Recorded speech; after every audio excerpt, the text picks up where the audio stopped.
Saya tidak pernah berjualan sama anak-anak. Yang tahu saya ibu rumah tangga sama orang sudah dewasa. Saya awalnya saya itu mengkonsumsi. Oh ternyata penyakit saya agak hilang, kan saya jantung sama rematik. Jadi saya konsumsi. Lama-lama saya ditawarin bilang mau menjual, tapi tidak begitu banyak. Tapi kalau dibilang mau disalahkan saya sendiri, ini di dalam kota Kendari ini banyak yang menjual begitu. Dan iya banyak, bukan cuma saya. Dan saya tidak ada banyak. Mau disebutkan satu-satu banyak. Lebih dari 10 orang. Kalau dibilang banyak-banyak, jangan cuma saya yang disalahkan dong. Dan waktu korbannya kemarin ini kan saya pada saat itu saya di hotel, saya tidak jualan. Nah itu saya bisa jadikan saksi, ada saksi saya karena saya di hotel, saya ditelepon bahwa ada korban yang ini. Oh ya pada saat itu saya tidak jualan. Ya saya menjual kan saya lihat orangnya. Kalau anak berpakaian seragam kan saya tidak kasih. Karena saya menjual di rumah saya terbuka. Jadi saya tidak tahu apa-apa. Sama sekali. Malah banyak tetangga saya juga yang menjual, agak-agak dekat dari kompleks saya. Yang lebih besar daripada saya, yang lebih duluan menjual daripada saya. Ada. Itu kan saya menjaga apabila kan sekarang langka katanya karena enggak tahu pabriknya di gimana. Jadi masukkan itu hari saya ambil 1 kaleng. Enggak lama lagi bilang kalau ambil 3 kaleng marah kurang lagi harganya. Dan ini mungkin akan langka lagi jadi saya ambil 3 kaleng. Kalau 1 kaleng itu biasa enggak sampai 1000 butir. Pak Slamet, ini tadi senada dengan pernyataan dari Pak Rauf yang jual banyak, gampang untuk didapat. Kenapa baru kemudian muncul saat ini, Pak? Iya, tentu soal barang-barang berbahaya, obat berbahaya, tidak hanya tanggung jawab suatu instansi, tapi semua yang berkaitan, stakeholder yang berhubungan dengan obat-obat berbahaya. Untuk kasus ini perlu disampaikan kepada masyarakat bahwa Polda, kemudian Polres Konawe, kemudian Kendari, dan Kolaka, Badan POM, Dinkes, dan BNNK Kendari, itu saat ini sedang bekerjasama efektif untuk melakukan penindakan dan penelitian termasuk penyelidikan. Selama ini nggak terendus, ini jualnya seakan-akan bebas. Tadi dibilang bahwa jual terbuka di rumah, orang bisa datang membeli.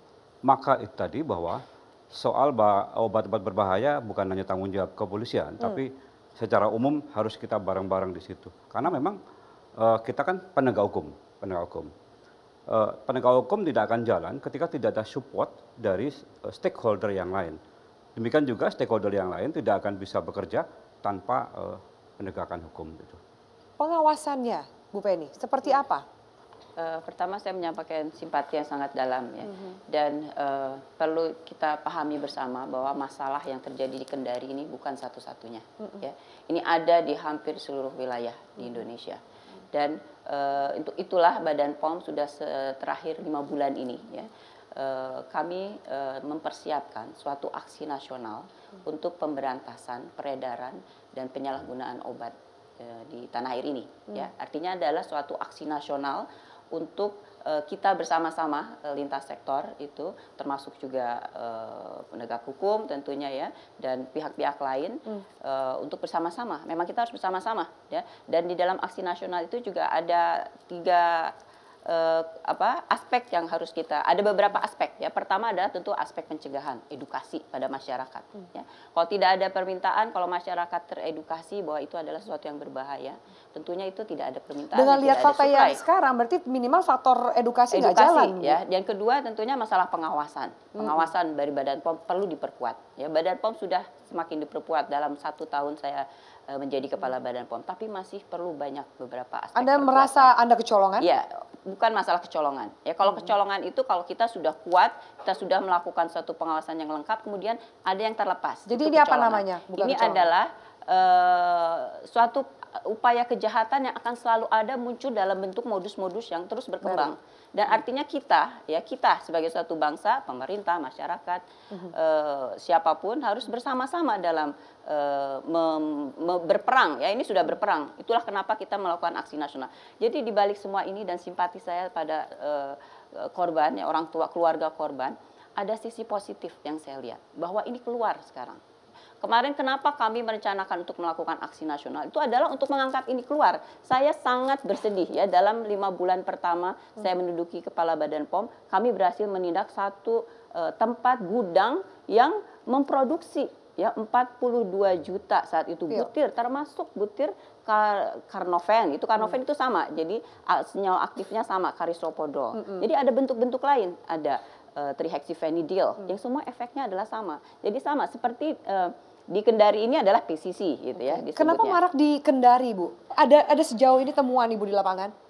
Begini, bukan marak di Kendari saja, sebetulnya di Banjarmasin juga ada, tapi itu namanya Karnoven. Terus kami waktu itu saya ke Bima, NTB, di sana tramadol namanya, dengan efek yang sama. Dan pihak pemerintah daerah pun sudah teriak-teriak, bantu kami, karena saya ya kesulitan apa sih untuk mengantarkan pasien ke rumah sakit jiwa. Waktu itu saya tidak bisa menggambarkan. Akhirnya saya bilang, oke, kita harus ada aksi nasional di mana kita angkat, kita grafis ya, ini kan secara grafis kita lihat bersama-sama sehingga kita sebagai suatu bangsa melihat urgensinya untuk kita bergerak bersama. Ada kemudian Anda lihat target untuk Indonesia bagian timur penyebaran ini lebih jauh? Nah, kalau kami melihat ya, melihat kasus yang ada di Kendari ini ada upaya. Kalau kami melihatnya karena kami sudah melakukan 5 bulan ini persiapan, kami melakukan intensitas pengawasan yang lebih intens, bekerja sama dengan kepolisian, tentunya ada kapasitas Badan POM dikaitkan dengan penyidikan yang tidak lengkap, yaitu kami perlu tidak mempunyai kemampuan untuk melakukan upaya paksa. Nah, untuk itulah kami harus didampingi oleh kepolisian. Padahal sebagai PPNS, apabila kami diberi kewenangan upaya paksa, yang tentunya itu membutuhkan satu regulasi undang-undang, di mana itu Badan POM belum punya. Ya, jadi Badan POM itu sebetulnya punya fungsi yang strategis, tapi kami belum dilengkapi dengan lengkap. Oke. Oke, baik. Saya akan ke Pak Marius. Sejauh ini statement dari para narasumber, apa yang bisa Anda lihat? Apa yang terjadi di Kendari? Bahkan kami sempat mendapatkan informasi barang ini sudah masuk ke wilayah Papua. Terus terang saya lihat di sini yang namanya obat itu peraturan perundang-undangnya masih zaman Belanda.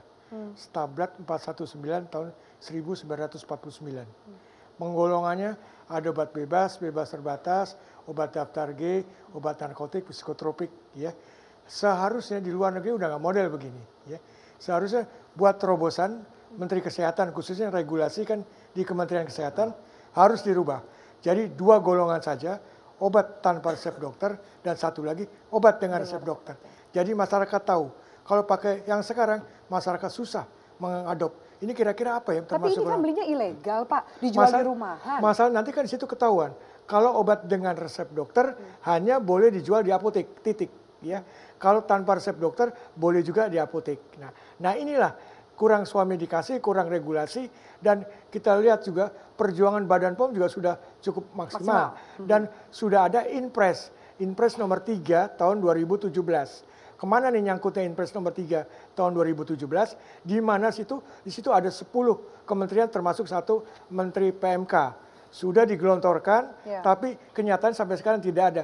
Jadi nanti bisa koordinasi semua. Ada Badan POM, kepolisian, ada Menkes, perdagangan, perindustrian. Jadi tidak saling melempar, jelas. Ini. Jadi saya Anda lihat ini sekarang saling melempar, Pak, ini yang jual tersangkanya juga seorang apoteker loh, iya, Pak. bisa pindah-pindah. Ya karena ini tidak ada kesatuan. Bahkan saya dapat informasi, masa polisi Pamong Praja rahasia-rahasia toko obat, itu kan bukan kewenangannya dia. Dan Inpres ini sebaiknya jangan hanya tertulis, tapi segera diwujudkan. Saya nggak tahu nyangkut di mana, mungkin Ibu Penny bisa lebih menjelaskan. Karena sangat dipentingkan dalam hal ini. Pak Slamet, tersangka, menurut pengakuan tersangka ini mereka dapat barangnya dari mana? Dan kemudian selain motif ekonomi ada motif apa lagi? Motif masih tetap pada motif ekonomi. Untuk siapa pemasok sampai saat ini masih dalam penyelidikan. Saya sudah komunikasi dengan para... Tapi harganya murah, Pak. Kami mendapatkan pengakuan tersangka, keuntungannya sekitar 1.500.000 per 1.000 per 1 kaleng. Kalau hanya kepada penjual, apoteker sudah kita ambil semua. Tersangka ada sekitar 16 orang, TKP ada 4, kemudian laporan polisi sudah ada 10. Semua sudah kita lakukan semuanya. Ibu katakan kasus ini Kendari lain kenapa, Bu? Iya, tidak hanya aspek ekonomi, ya, malah saya melihat ada aspek lain, ada aspek teror. Itu berdasarkan pengalaman kami ya di lapangan, karena kami Badan POM ada di balai-balai seluruh provinsi. Aspek teror apa yang Ibu maksud? Ya, membuat keresahan pada masyarakat, ya. Karena indikasinya begitu ya. Kenapa nggak di Pertama, Pulau Jawa, indikasinya adalah dalam waktu yang singkat ada efek yang begitu dahsyat kan. Gambarannya kan belum pernah kita lihat.